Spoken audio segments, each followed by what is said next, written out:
You ask Tiger to solve. This deals with linear equations with one unknown. The final result is y equals -209. Let's solve it step by step.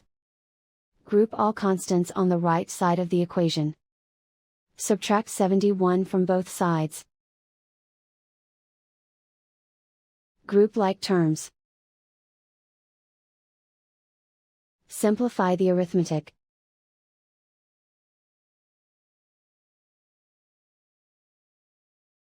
Convert the y into a positive number. Multiply both sides by -1.